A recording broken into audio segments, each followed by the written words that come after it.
Each news time, information is power. Be current. The news headline: IPOB has ordered for the arrest of anyone found enforcing the already suspended Monday sit-at-home order in the southeast. The news in full. The indigenous people of Biafra, IPOB, has ordered for the arrest of anyone found enforcing the already suspended Monday sit-at-home order in the southeast region.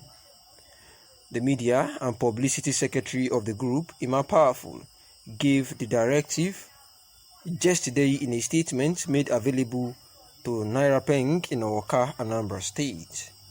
He said that the group has long suspended the order and wondered why some people would continue to enforce such an order which had been cancelled by the indigenous people of Biafra. Ima Powerful says that this is an attempt by these people to demoralize and to stain the prestigious name of the indigenous people of Biafra, and therefore they wish to reiterate once again that the indigenous people of Biafra has cancelled this so-called Monday sit-at-home order, and therefore it is expected that nobody should enforce any of this order by any unknown persons, because the leadership of the indigenous people of Biafra are advised that anyone who ignores the suspension of this order for everyone to go about their normal businesses, such persons would be ensured and brought to book and made to face any of the consequences that he or she faces. And therefore, the indigenous people of Biafra, through the spokesperson known as Ima Powerful, has yet again said that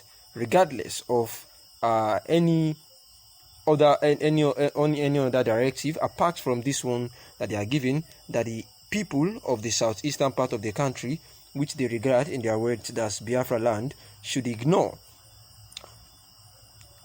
Therefore, Monday activities, which had actually been said to have affected greatly the economy of the southeastern part of the country, has been restored back by the indigenous people of Biafra, saying that they can now continue with their entrepreneurial activities within Biafra land and be sure that any other order apart from this is fake. The only day the sit-at-home will be observed in Biafra land is when our leader, Nnamdi Kanu, is appearing in court, and we shall, as usual, make it public for all to know.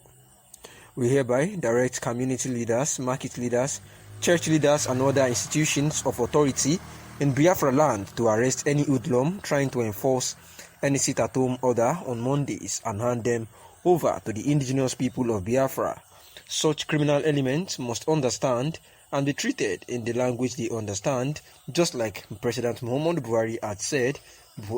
Ima Powerful, the Media and Publicity spokesperson of the Biafra, had actually warned.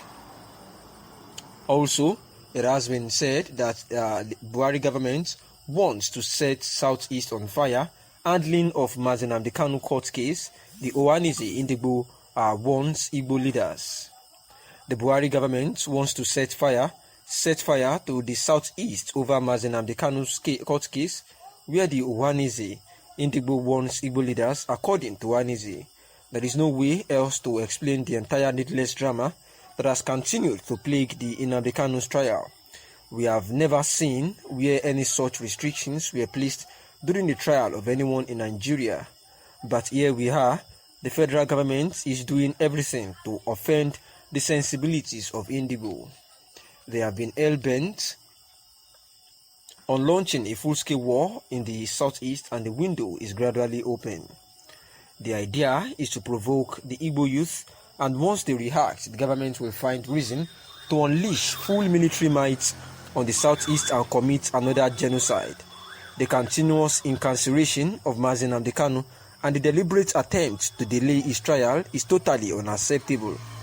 To this end, we are, for the obstinate time, calling for his unconditional release. We all know that the southeast, since after civil war, has been largely rebuilt with the enterprise of our people. It is the same efforts they want to push our youth to destroy. I urge the Southeast governors, National Assembly members, religious and traditional leaders to expedite action in their resolve to free Nnamdi Kanu. This is why I appeal to all our youth at home and in diaspora to remain calm and not play into their hands, Ohanaeze said. If we part ways with the North, I still don't want a country of Igbo people only. Speed Darlington. As Nnamdi Kanu and IPOB members continue in their struggle for the creation of Biafra, singer Speed Darlington has said that he doesn't want to belong to a country of only Igbo people. The singer stated this during an exchange with an Instagram user who took to his page to warn him against speaking ill of Nnamdi Kanu. We recall that a few days Speed Darlington had frowned at a constant sit-at-home order issued by the indigenous people of Biafra, where he had said that he opined that the directive would add an adverse effect on the people of the southeast who are forced to close their shops, and any day the directive is actually issued, it will have an adverse effect on each and every one of them. And responding to the IG user who gave him a warning not to dare speak against Nnamdi Kanu, Speed Darlington actually opined that the diversity of Nigeria is what makes us interesting, and that he doesn't want a country where two or only one language will be spoken. And actually, the Instagram guy who actually said that, DJ Collie, known by DJ Collie D, Akbi, I respect you as a fan, but please don't ever mention MNK, that is Nnamdi Kanu, in your broadcast if you don't want backlash. Nnamdi Kanu is a freedom fighter and you are an entertainer. You are two different people, so do your job and let him do his.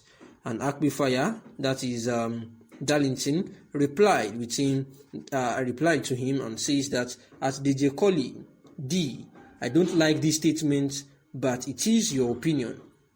A person can be whatever he or she wants to be, and stop limiting yourself to one time is sacrificing for everyone. But the fact is that I do not want a country of just two languages or one language. I want different ways of marriage, and culture is what makes everybody interesting. All of us have different types of masquerade, and these differences makes us interesting. And therefore, even if we part ways with North, I still don't want a country of Igbo people only. And these were the words of Speed Darlington, who had actually opined that there is actually fruitfulness and some kind of amusement and nostalgic feelings in diversity, saying that the people actually still have to cohabit, and he does not want anything whereby we split differently, such that we would not be able to cohabitate together. And this is just because the federal government had yet refused to manage the diversity.